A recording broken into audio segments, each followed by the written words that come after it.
جو دوسرا نقطہ نظر ہے محسن داوڑ، علی وزیر، BNP مینگل، وہ سب قومی اسمبلی میں اظہار خیال کر رہے ہیں، لیکن ان کو کاؤنٹر کرنے والا کوئی نہیں ہے۔ اس کا مطلب یہ ہے کہ کچھ دال میں کالا کالا ہے۔ تو اسی لیے اب افغانستان پہ یہ جو آخری کارروائی ہوئی اس کے بارے میں سوال پوچھا گیا واشنگٹن سے، اور وہاں سے پوچھا گیا سوال، اور پاکستانی فضائی حملوں پر سوال کا جواب انہوں نے نیٹ پرائس نے کہا کہ ہم افغانستان میں پاکستانی فضائی حملوں کی رپورٹ سے واقف ہیں، لیکن چاہیں گے کہ آپ اس حوالے سے تبصرے کے لیے پاکستانی حکومت سے رابطہ کریں۔ امریکہ پاکستان کو ایک اہم سٹیک ہولڈر اور پارٹنر کے طور پر دیکھتا ہے، جس کے ساتھ مل کر امریکہ ایک مستحکم اور محفوظ افغانستان کے قیام کے لیے مصروف عمل ہے۔ اب یہی چیز جو ہے وہ عمران خان صاحب نے کراچی جلسے میں کہی تھی۔ انہوں نے کہا تھا کہ وزیر اعظم جو ہے وہ ایک ایلڈر ہوتا ہے ملک کا، 22 کروڑ عوام کا، وہ پاکستان کا ایک باپ کی طرح ہوتا ہے، اور خاص طور پہ، اور پھر انہوں نے کہا تھا کہ میں پرائی جنگ میں کیوں حصے دار بنوں، اور پرائی جنگ میں اپنے جوانوں کو کیوں میں جھونکوں، اپنے پاک فوج کے جوانوں کو کیوں شہید کرواؤں، کیوں مرواؤں۔ تو یہ وہ چیز تھی جو کہ اب ثابت ہو رہی ہے کہ اس پہ عمل شروع ہو چکا ہے، اور ایبسلیوٹلی ناٹ جو ہے وہ ایبسلیوٹلی ناٹ نہیں رہا، بلکہ ایبسلیوٹلی یس میں تبدیل ہو گیا ہے۔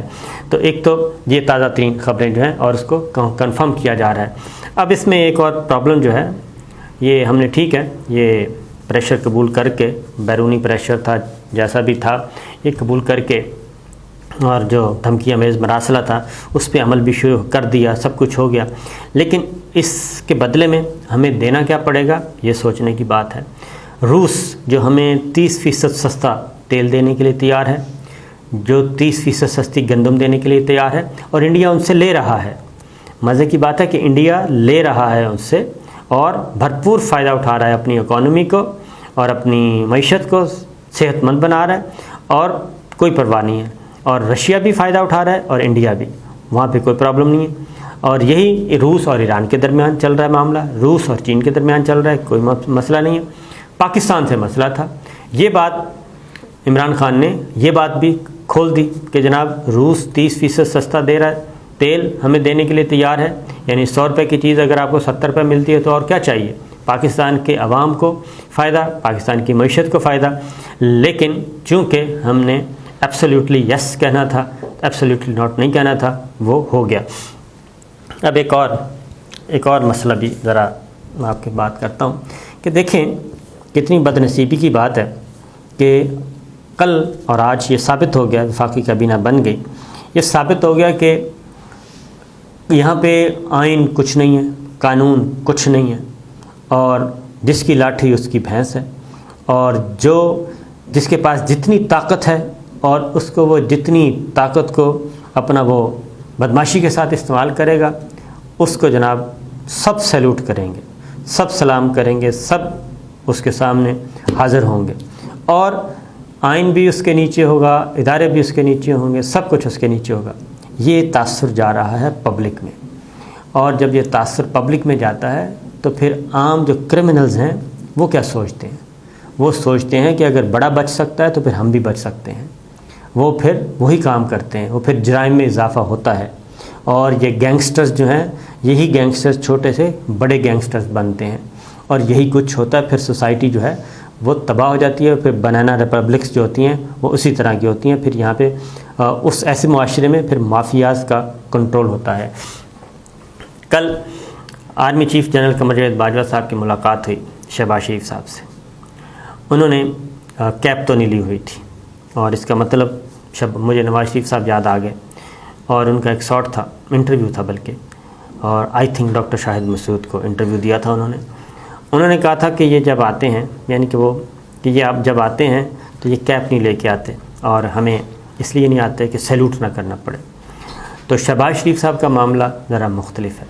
شہباز شریف صاحب ضمانت پر رہا ہیں، عبوری ضمانت پہ، ضمانت کنفرم بھی نہیں ہوئی، فرد جرم عائد ہونا ہے، 14 ارب روپے کا کیس چل رہا ہے، اور وہ اس وقت پاکستان کے وزیر اعظم ہیں۔ اس سے بڑی ستم ظریفی اور کوئی اور ہو نہیں سکتی۔ بات صرف یہ ہے کہ یہ سب کچھ ہونا ہی تھا، یہ تحریک عدم اعتماد ہونی تھی، اور جو خفیہ دھمکی میز مراسلہ وہ ہونا تھا۔ کیا جو اس وقت 74 ارکان ہیں اپوزیشن کے پاس، یہ حکومت کے پاس، اس وقت کی اپوزیشن، اس وقت کی حکومت، کیا 174 ارکان میں بے شمار لوگ ایسے ہیں جن کا دامن صاف ہے، جن کے دامن پہ کوئی دھبا نہیں ہے؟ وہ پیپلز پارٹی میں بھی شامل ہیں، وہ مسلم لیگ نواز میں بھی موجود ہیں، وہ JUI میں بھی موجود ہیں، وہ دیگر جماعتوں میں بھی موجود ہیں جن کے دامن پہ کوئی دھبا نہیں ہے، یہ کہ نہ ان پہ نیشنل سیکورٹی رسک کا دھبا ہے، لیکن اس کے باوجود یہ نہیں ہوا۔ اور یہ کیوں نہیں ہوا؟ یہ میرا خیال ہے ہمارے مقتدر ادارے زیادہ بہتر بتا سکتے ہیں، کیونکہ عمران خان کو ہٹانا تھا، ہٹا دیا، لیکن اس کے بعد کیا کوئی نہیں ہے؟ کیونکہ عمران خان پہ تو یہی چارج تھا نا کہ وہ عثمان بزدار انہوں نے وزیر اعلیٰ کیوں لگایا تھا، محمود خان کو کیوں بنایا تھا وزیر اعلیٰ خیبر پختونخوا، اعظم خان اس کا سیکٹری کیوں تھا، DGIB ڈاکٹر سلمان کیوں تھا، اس پہ تو یہ اعتراض تھے، فلاں وزیر ان کے ساتھ شہزاد اکبر کو فارغ کرو، فلاں کو فارغ کرو، ان کے ساتھ وزیر بہت زیادہ تھے ان کو فارغ کروائیں، بہت سارے لوگوں کو فارغ کروایا گیا۔ تو یہ سارا کچھ، کیا یہ ساری جتنی بھی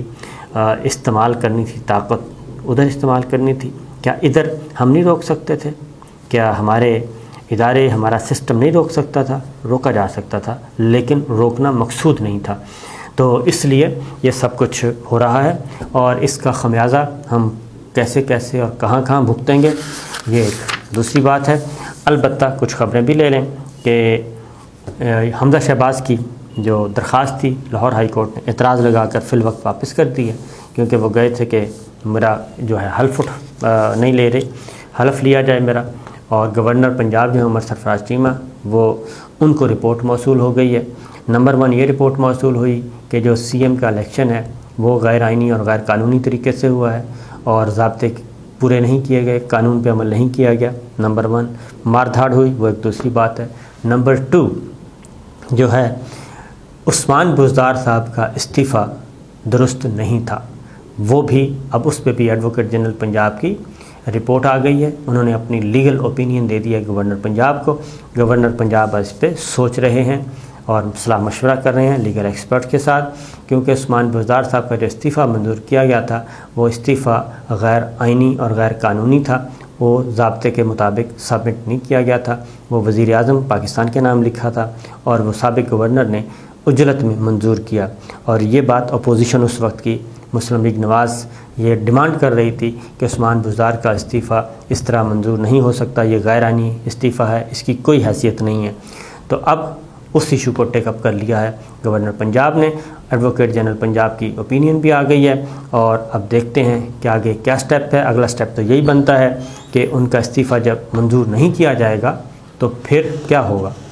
پھر یہ ہوگا جناب کہ عثمان بزدار بطور وزیر اعلیٰ اپنی کابینہ سمیت بحال ہو جائیں گے، اور اس کے بعد جب بحال ہو جائیں گے تو پھر تحریک عدم اعتماد جو ہے ان کے خلاف پیش کرنی پڑے گی، اور اس کے بعد اگلا کام کرنا پڑے گا، کیونکہ تحریک عدم اعتماد کے ساتھ ہی وہ جا سکیں گے۔ اب دیکھتے ہیں کہ یہ لڑائی آگے کس حد تک جاتی ہے۔ اجازت دیجیے، اللہ حافظ۔